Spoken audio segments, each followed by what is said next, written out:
Welcome to Tech in the Car. I'm Oliver. This is the amazing Rivian R1T electric pickup truck. I'm here in Sonoma in California near San Francisco. Let's have a look around this car now, or this pickup truck. So I'm new to pickup trucks being English. We don't generally have pickups in the UK, and this is an electric. So that makes it even more interesting. So this is Rivian's first electric vehicle. This is the R1T, and this is a really, really cool design. It looks like it's from the 1950s and also from the future at the same time. And I have to give credit to the guy off Twitter who said that.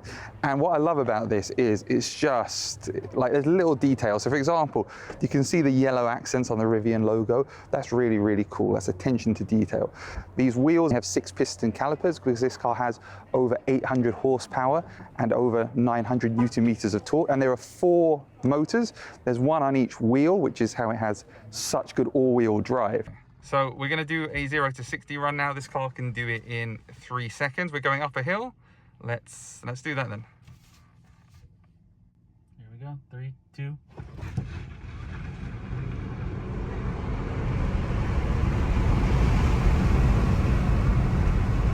So that felt very fast, and again I can feel the grip because there's obviously 4 motors and there's a lot of torque as well. Over 900 Newton meters of torque and 800 horsepower. I've been for a drive in the Rivian R1T, and this car feels like a car. No, that wasn't a Freudian slip. I know this is a pickup truck. It drives like a car. The acceleration is faster than most cars, including most Teslas. 0 to 60 in 3 seconds. It grips on all surfaces. It's got 4 motors, over 800 horsepower in this trim, over 900 Newton meters of torque. It drives like a car, not like a truck. And if you're interested in one of these, you should definitely check it out. If you love any vehicle, you should check one of these out because it really is something extra special. I'm at the LA Auto Show, and this is a worldwide premiere of this car. And this car is all about sustainability. It starts at a really great price, around $30,000, going up to around $50,000. It has a range of over 300 miles on most models, and it's got cool technology. The back windows come down and all of them open up for your dog, so it's basically called California mode because we're here in California. There's solar panels on the roof which give the car extra charge. There's a rotating screen in the middle, which means that if you want to watch a movie or charge, you could do that. And just like the Hyundai Ioniq 5 and the Kia EV6, it's got bi-directional charging. So this car has a lot of firsts, and it's a really exciting opportunity to see it. Deliveries start in November 2022, so this is a 2023 model. Hello, welcome to the channel. Very nice to meet you. This is a really exciting car. There's loads of cool technology in here. Do you think you could just maybe give an overview of kind of the key features? So, we launched the Fisker Ocean here at the LA Auto Show, and we are aiming for this to be the world's most sustainable vehicle. So we got a lot of recycled materials inside. For example, all the carpets are made from recycled plastic bottles and fishing nets from the ocean. But of course, another important aspect of this vehicle is it's fun to drive. It's got some exciting features nobody else has. So for example, we have the world's longest range for an EV or crossover in this price range. Yeah. So the top has 350-mile range in the US EPA range. And then we got the base vehicle, which starts at $37,500, which has a 250-mile range. Inside, we got on the top version, a screen that actually by a push of a button turns from picture mode to landscape mode, from portrait mode to landscape mode. We got solar roof that can give you up to 1,500 miles a year. And we got a very advanced powertrain with silicon carbide inverters. In the 4-wheel drive version, we have torque vectoring, which makes you feel like a Formula 1 car driver when you drive it. And it's super fast, 0 to 60 in 3.6 seconds in the fastest version. So we have kind of put a lot of effort into this vehicle to really make it a world-class vehicle. Okay, I mean, all of that sounds exciting. So for example, can you foresee in like beautiful weather like here in California, that solar roof might give you enough to get to work and back potentially? Well, 1,500 miles a year, I mean, then you have to live really close to your work. Okay. But the idea is that everything adds, to the sustainability. And, I hope one day solar can give you a lot more. But today it's an add-on. I don't think you can drive alone the solar, but it's definitely a start. It helps, obviously. And is there, as far as the battery technology, so you've got new battery technology in your top trim models, what are the benefits of that over lithium-ion technology? So it is lithium-ion. So in the base we have LFP technology, which is much lower cost, but also less density, which means you need a little more space, which we have in this vehicle. So we could still get the 250-mile range in this vehicle with LFP, but that's also why we reach our price level of $37,500. So that's important. In the higher level models, we have NMC technology, which is more energy dense, and that's how we get that super long range. So yeah, it's very, very exciting. And do you have, I read that you're able to charge other vehicles with that, is that correct as well? So we got bi-directional charging. So first of all, in case, let's say you have two of these vehicles, you can go and your partner, for example, is stranded somewhere, you can go and charge your partner's vehicle. You can also power your home with this vehicle for up to 7 days, depending on how much electricity you use. So that's another exciting thing, that if you do have a power outage, you can actually power your home with this vehicle. So I mean, I think that's really exciting. I think, you know, there are lots of people, Tesla make great cars, but I think Tesla, from my perspective, are getting left behind with the advances that companies like yourself are making. And I think, you know, bi-directional charging is one of the things which I really like. I've tried out on Kia and Hyundai, and I think it's a really clever thing. So this car is fast, it's fantastic value for money, and it's coming out next year. But what is your summary of this car? Well, the summary of this car is it's obviously super advanced. We got the latest technology. The reason we have the latest technology is because most car companies take about 4 years to develop a car. So when you buy a new car today, the technology in that car was probably chosen 3 years ago. In this case, we take less than 2.5 years to develop it.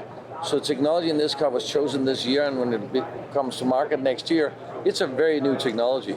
And the second part is that, you know, we are using Magna Steyr in Austria, carbon neutral factory to manufacture this vehicle. So we know it's going to be high quality and it's going to come out on time next year. So it's a very exciting car. Thank you very much for your time. I appreciate it. Thank you. And maybe when this is able to be driven, I can have a drive. That would be fantastic. Thank you very much. Thank you very much for your time. I appreciate it. Care. This is Kia EV6. I've got the GT Line S and the GT Line here. So on the left here, we have the red GT Line S, and other side, we have the blue GT Line.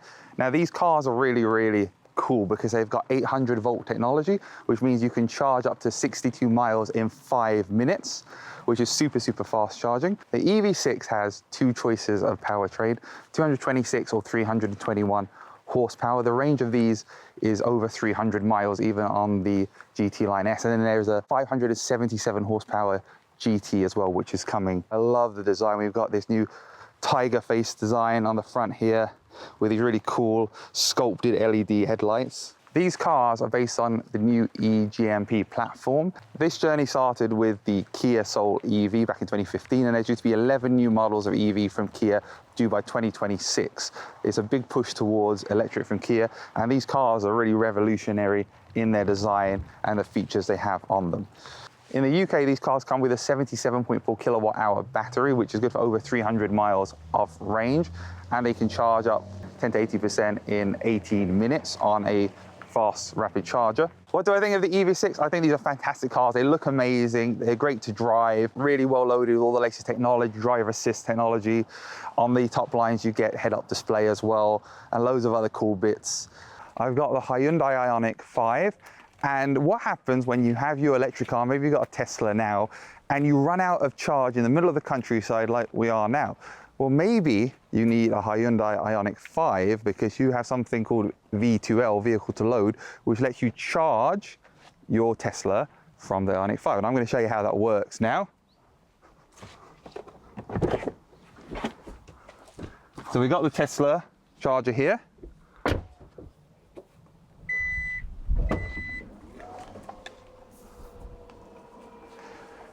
And this is the vehicle to load adapter.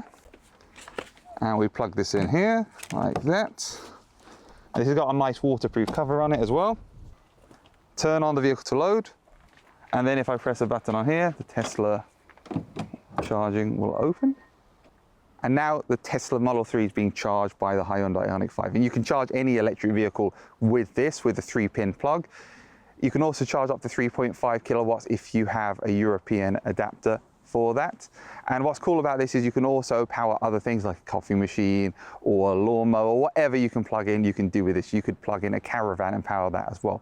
That's pretty cool. This electric car has a load of firsts which other electric cars don't have. It's a next level game changer. You've been for a long walk with your doggy and he or she's got really wet in the rain. You've dried them off with a towel, but now what? What are you gonna do? They're still wet. You don't wanna put them in your car. Well, you might have one of these. This is a doggy dryer. It's basically a really powerful hair dryer. With the Ioniq 5, you can plug this in because it's got a 3-pin plug, and you can have enough power to actually operate this. You can't do that on any other cars because it requires more power than the car can output, but the Ioniq 5 can output that. So I'm gonna show you now, how do you power this from the inside of the Ioniq 5? We'll take the plug, open the door, unsurprisingly, plug it in to the 3-pin socket. Back here, the light will go green to let you know it's working. Just turn it on, and then you can dry your doggy. Let's talk about the name. So this is the Porsche Taycan, not the Taycan, not the Toucan, nothing like that, Taycan. There's even a video on Porsche's YouTube explaining how to pronounce it. So that's the first thing. The next thing is it's called the Turbo and Turbo S, at least in the top end of the range. Why is that? When it doesn't have an engine, it's not got any turbos. It's just because it's a way Porsche denotes their high performance models. Nothing complicated, nothing controversial, no need to get your panties in a twist as English people sometimes do. It just is their way of telling you this is the fastest, most powerful version of the Taycan you can get. Of course, there are standard non-turbo versions, the 4S, the rear-wheel drive, and of the Cross Turismo as well. They don't have turbo in the name, so if you really, really don't like having turbo in the name, that's your answer. But if you want the best performance, you want a turbo like this model here, or the Turbo S. So let's talk about the Taycan Turbo. This car has a range of about 280 miles. It loses a bit of that range which you get from the rear-wheel drive version, which is around 300, which is the same as the e-Tron GT Quattro, because it is a performance car. It can do 0 to 60 in 3.1 seconds. The Turbo S can do it in 2.9 seconds. And this car, as I already mentioned, is about £131,000 with all the specs and all the options. This car and the e-Tron GT are built on the same platform that VW Group developed to make sure that they could move forward with fantastic designs. And indeed, there are lots of similarities in the cars, including, as I mentioned, the rear, which has the same size boot, but there are also changes. Obviously, the rear design of the lights are totally different on the car. You can see the Porsche has a lower nose. It's got the really cool, very flat Porsche lights with the 4 LED daytime running lights.